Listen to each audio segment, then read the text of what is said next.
צפת, אין נתיבות.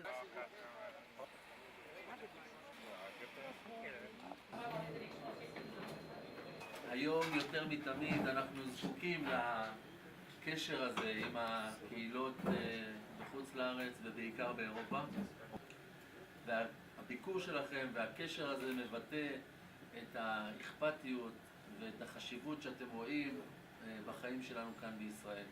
כי אנחנו נמצאים במקום שבעצם הפעילות שלנו במצב כזה היא יחד עם הצבא. מירי של רקטות שהוא בלתי פוסק שלהם, שהם יכולים להגיע גם למרכז הארץ כמו לקריית מלאכי ולתל אביב, מתבררים כנכונים. בקריית מלאכי זאת הפעם הראשונה שהייתה התקפה של טילים. 3 אנשים תושבי קריית מלאכי, nous avons perdu 3 personnes habitants de קריית מלאכי, בחור צעיר בן 26.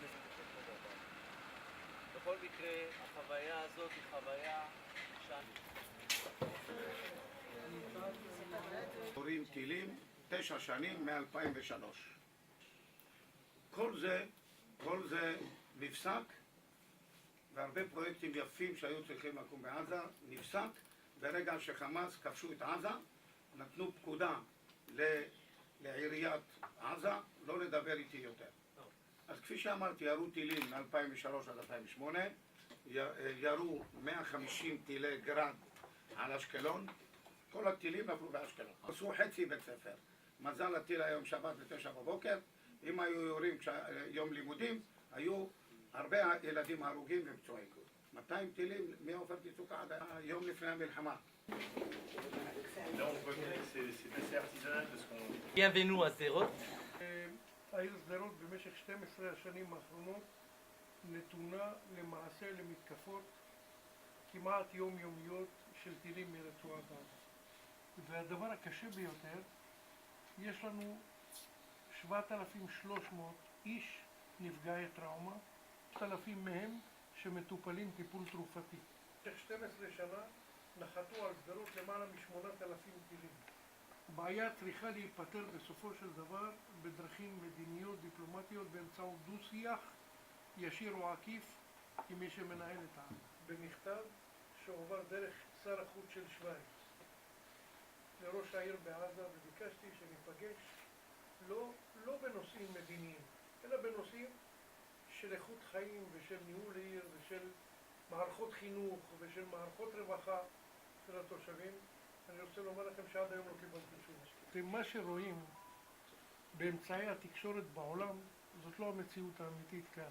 קל מאוד לשים בצד אחד ילד פלסטיני ומצד שני טנק ישראלי וליצור איזושהי תמונה לא מאוזנת. אזרחים רוצים לחיות את חיינו כאזרחים. אנחנו חיים בשטח שהוא חלק ממדינת ישראל הריבונית, הוא לא שטח כבוש. והירי מתוך עזה לעבר שדרות ויישובי הסביבה נועד להרוג אזרחים חפים מפשע. A communiqué que la partie israélienne. אז הוא אומר, למה חמאס יותר טוב בתקשורת והוא משתמש בכלי התקשורת הבינלאומי בצורה יותר אפקטיבית מאשר ישראל? תראה, העולם, בתרבות שלנו, לא מוכנים להראות גופה של ילד בשביל לעורר סימפתיה בעולם. אבל במבחן העובדה, מעולם ישראל לא ירתה ראשונה על עזה. הירי התחיל מהם ונמשך מהם. ושתדע, יש לנו 80,000 יהודים, כולם איתך. תודה רבה.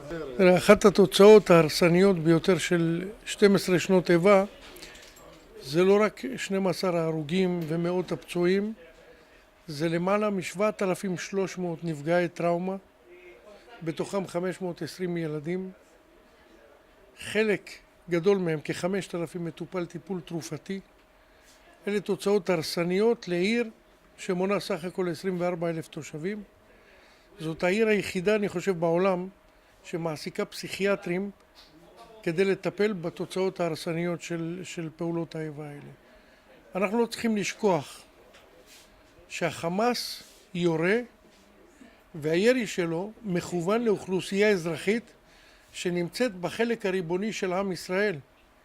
שדרות היא חלק מתוכנית החלוקה ב-48 של האו"ם. זה לא שטח כבוש.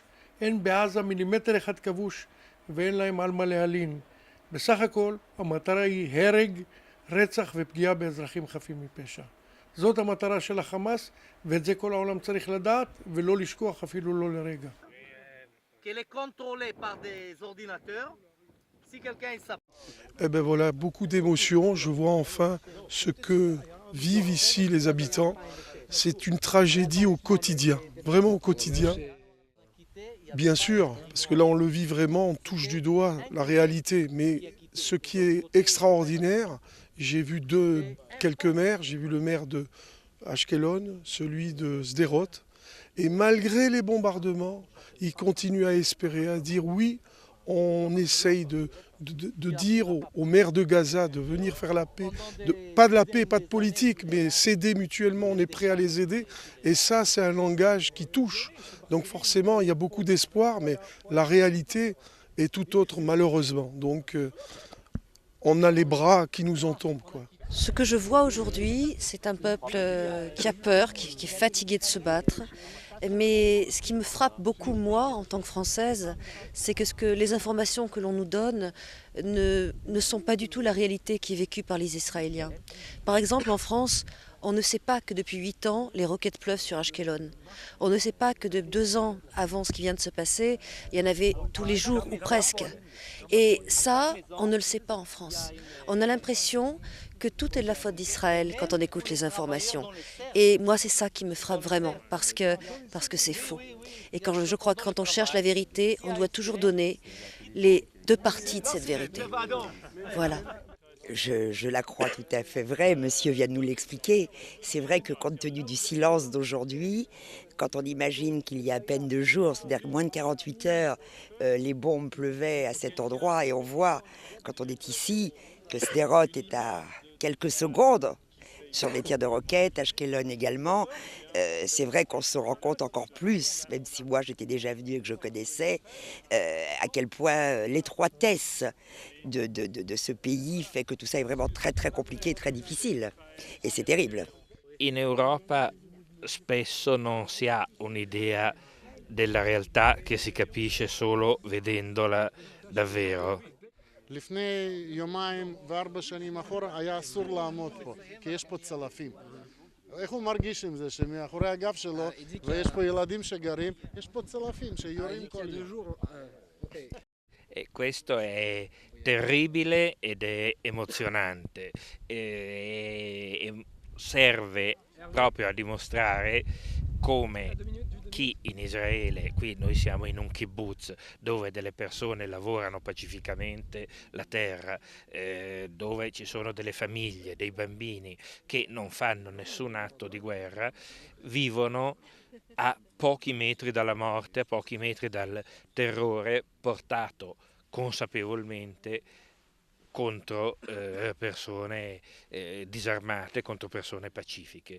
Questo non è accettabile, questo dimostra, se ce ne fosse bisogno, che l'aggressore è da quella parte del confine e da questa parte del confine ci sono persone che vogliono la pace nella sicurezza e hanno il diritto di averla. On voit beaucoup de choses à la télé, on peut lire beaucoup de choses, mais c'est vrai aussi que la proximité physique, quand on la ressent et quand on l'entend directement, c'est quelque chose de très impressionnant. Et c'est aussi cela qu'on a envie de dire. C'est au fond, quand nous serons rentrés en France, dire à nos concitoyens ce que sont les dangers vécus par la population ici, à côté, à Ashkelon, à Sderot, et dire cela, dire aux Français qu'il y a des citoyens israéliens qui parfois, à quelques dizaines de secondes, ou ici simplement 3 secondes avant le danger, peuvent être demain menacés par un danger et l'ont été pendant tant d'années avec les tirs de roquettes. כשהם באים לפה זה מאפשר להם לראות בעין אובייקטיבית את המציאות ולהבין שהצד הרע הוא לא פה, הוא מעבר לגדר.